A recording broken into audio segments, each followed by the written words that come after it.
Hello and good afternoon from your Co-op Community Stadium. I'm Shaun Cashmore. Next to me today is the Breaks player who recently ticked past 400 games for the club, Jack Edwards. And you join us for this Southern League Central Division fixture. It's Leamington versus Hitchin Town. The first thing to touch on today is, of course, the fact that it is Leamington manager Paul Holleran's 700th game at the helm of the Breaks, having been in charge since way back in 2009. During that time, Holleran has delivered 3 Birmingham Senior Cup trophies, a Southern Premier League title, a second promotion via the playoffs, and 7 years of National League North football, competing against teams with budgets and backing far outweighing that of the Breaks. The last time Leamington were at home here, back on the 24th of February, they picked up their second home league defeat of the season, suffering a 1-0 loss to high-flying Needham Market. Since the Breaks have travelled away over a week ago on a Tuesday night to league strugglers Long Eaton United, but could not get back to winning ways. So that moves the Breaks to without a win in 3 and precautiously placed outside the playoff places in 6th. Albeit with a game in hand on Stratford above them, having not had a game last weekend. Today's opponents, Hitchin Town, also find themselves in a precarious position, but at the wrong end of the table, sitting 17th, 4 points and 2 places outside the relegation spots. Having lost their last 12 competitive fixtures and without a win in the league for 3 months, the Canaries come into this under new management and trying to stop the rot. Mark Burke, who himself a long servant at the club, having been the first team manager for 500 plus games, announced his resignation by mutual consent a fortnight ago, and so interim manager and former first team coach Michael Jones will take the reins. Barnett picks it up, tries to release Stewart. Clark will try at the second attempt to work it out towards Meredith, and Meredith's got a lot of space on the right hand side if he can pick it up first time. He does. Goes forward in front of the Leamington dugout, tries to get an early crossing towards the far post, has to be tipped over his own bar by Horlock, who was backpedaling. The wind just swirled and caught the Meredith cross, and Horlock had to make sure that he touched it over his own crossbar. Yeah, he did well in the end, but let's stick one under the bar again and see how he does on this corner.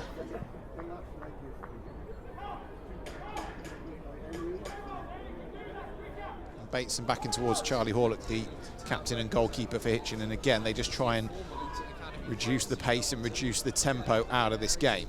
And again they just string passes together between the centre-backs and work it back to the goalkeeper once more. 27 minutes gone here at your Co-op Community Stadium. And then it's a little bit loose and it's given to Ewan Williams on the edge. Williams, can he get his shot off? Yes, he can. It's wide. It's going to go for a goal kick. It looked closer than I think perhaps we thought it was from this angle. Yeah, but sometimes that's what it takes to get the team going, and hopefully now it'll be the catalyst for something moving forward. Evans works it in. Barnett flicks it on towards the far post. Stewart has put it over. Well, Callum Stewart, he's the one that you'd want to arrive on a flick on from Tyrone Barnett at the far post, and from a yard and a half, maybe 2 yards out, Callum Stewart has put it over the top. Stewart, the one you want in that position though there, to be able to try and touch it home. If you were going to put your house on anyone scoring from that far out with the first time touch at the far post, it would have been Callum Stewart.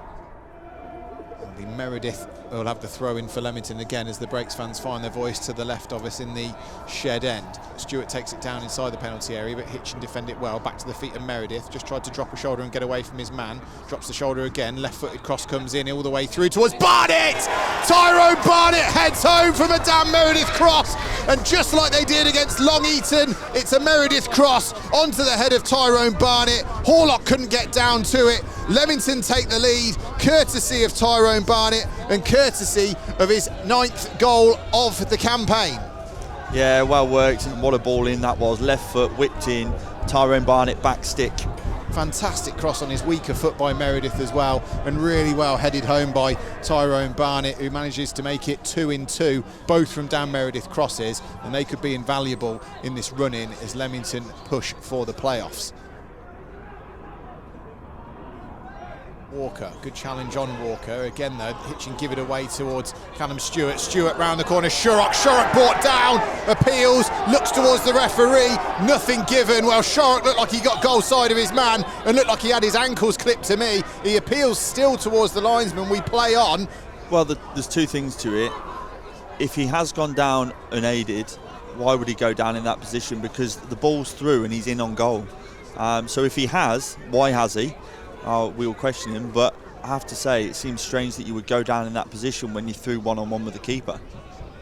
Good defensive block by Jones, the centre-back, as Leamington try and now work this corner in. Shurrock sends it in towards the head. It's that man Jones who gets his head to it again. It's only as far as Clark.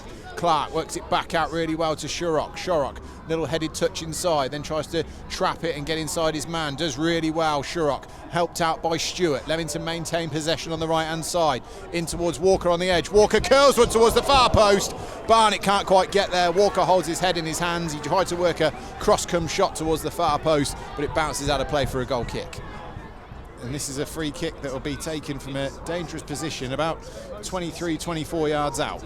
Snellis, the number 11 of Wilkinson, and also the centre-back of Jones stands over it and looks probably the most interested. It is going to be Jones, left-footed, swings it towards the top corner, and it wasn't far away at all. Hawkins has a little look behind him and a big outburst of breath, because I think he knows just how close that one was. Inches over the top of the crossbar. Great free kick from Jones, but just off target. Really like this Kieran Jones. He's made 2 decisive challenges. He's good in the air. He's trying to play a bit more than most people on the pitch. I like what he's doing.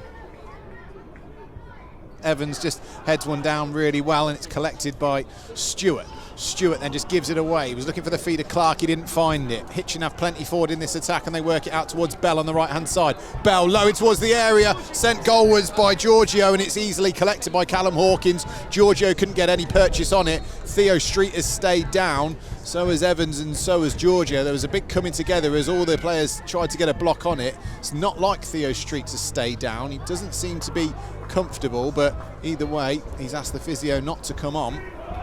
He's poised. Landers then will have a chance to get this one back into an area dangerous for those in the gold and black to try and get one on target. Landers swings it in towards the far post this time. Keeper comes to punch, and then it's taken off Evans' toes. Evans just couldn't quite get a foot on it. Stewart sends one up towards the far post, but it's easily collected by Horlock. It looked like Evans was just going to slam one goalward, and then Ewan Williams has just had one kicked at him. He wasn't even looking at the play, and the referee's going to put him in the book, I think. It seems a strange one, really, because Williams was retreating and actually talking to Adam Walker to get back into a defensive position. The keeper, Horlock, just rifled one into the back of the spine of Williams, and Williams has ended up in the book.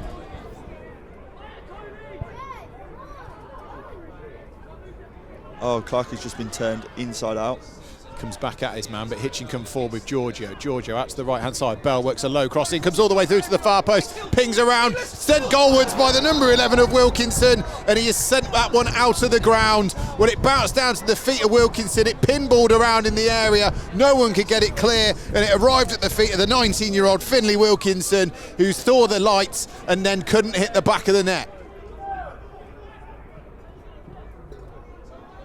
Clark heads away. Barnett, good hold-up play, invites it forward towards Clark again. Clark sees Meredith in plenty of space, and Meredith's got all that green grass to run into down this right-hand side. Landers into the channel. Has he beaten the offside track? Yes, he has, but again, it's Jones who defends really well against Landers and then comes out with the ball, but they've lost it in towards the feet of Meredith. Meredith brought down inside the penalty area. It's a penalty. Dan Meredith bundled over inside the penalty area, and late in this game, as we tick into stoppage time, Leamington will have the chance from the spot to double their lead. Dan Meredith brought down. Leamington penalty late on in this game. Yeah, great work from Henry Landers. Jones managed to just keep it in. I think he was trying to play.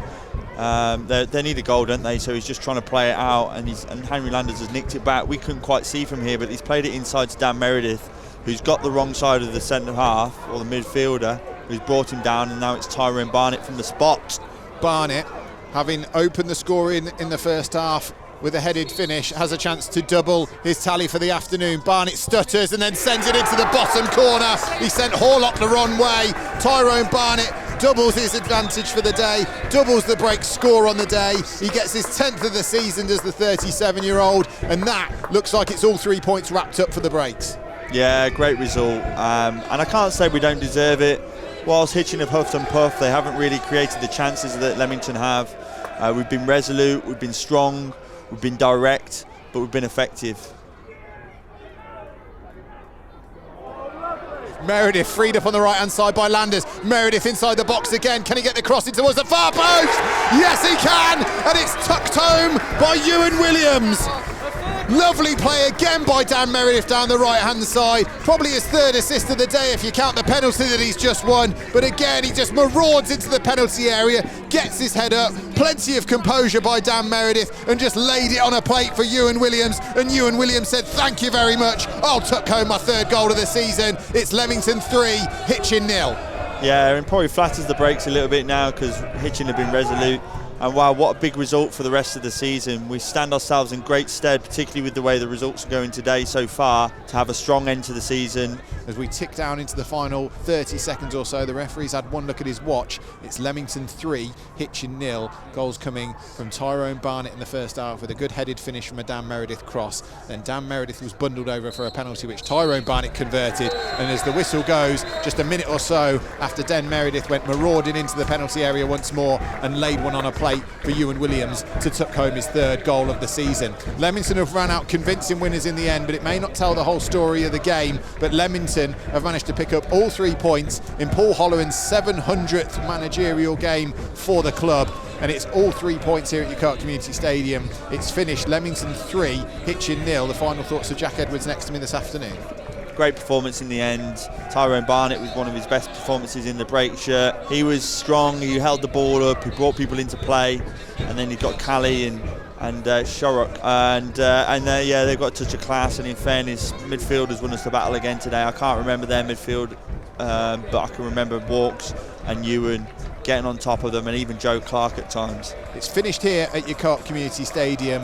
Leamington 3, Hitchin 0, and Paul Holleran takes the applause of the fans behind that goal, and we'll go and join him for his afterthought comments. But thanks all for joining us here on Breaks Live FM. It's a pleasure to have you as always. It's been a pleasure to have Jack Edwards next to me this afternoon. Thank you, Jack. You have a good weekend, everyone, and we'll speak to you again soon.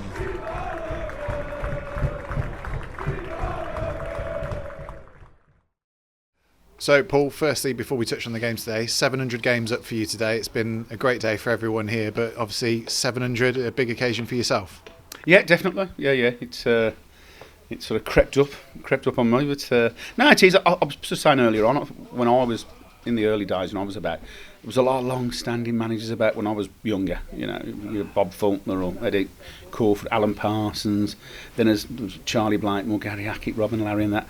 But it's just the world we live in now, I think. So, yeah, it is. It's lovely, and I really appreciate, all the fans, the effort, the family, and people at Leamington. They've made it a special day. It's a little bonus with it being covered by BBC, which is great. It's just good coverage, for people to realise there's more than the Premier League, and there's a lot of good work that. Leamington are one of hundreds of clubs that do some great work in the area, in their areas, for communities, for schools, disability children up here today. That's going great on a Saturday morning. So, yeah, there's non-league football offers a lot, and I'm just glad to be part of it. How many I'll get to, I'm not sure, but still enjoying it at the moment anyway. And obviously Hitchin have been struggling of late with their results, and Leamington always seem to rise to the occasion when occasions like this do pop up. So a good 3-0 win today, and I think they applied themselves well against what's a resolute Hitchin team. Oh, listen, I've watched their games, and sadly, when you've got a youngish side, which they have, with the exception probably of Gleeson, and you get 3 or 4 injuries, and you lose a couple of players, which they did, and you get on that run. The one thing they haven't got is a lot of experience just to bring the young boys through a little bit. I thought they were very good today. They really made us work hard today. I mean, that was a real hard 3-0. It's the bits of quality at the game, at the end when the game. From our point of view, it's great that we, in the second half, when they asked questions of us, to be fair, they did. They're tinkering the shape, and they were brave. Certainly don't look like a side that haven't won for a while. And what pleased me the most is the way we then were clever enough, and we had the endurance to keep going, and that bit of quality. I thought, because the move for the second and third goal were excellent, really. Third goal was super because we're working on it Thursday night. So great. So, but no, tough game, and you've only got to look at whether it's Long Eaton, Berkhamsted, Hitchin, Kettering, Sudbury. They play all the way down in this league. So they're all tough, and every win's a good win, but. It won't be long before they start winning again. You can really probably appoint the new manager next week. They're a good club, Hitchin, good people. Mark Burt, the previous manager, super non-league man. So listen, I'm pretty sure that if they keep them levels up, the points will start coming, I should think.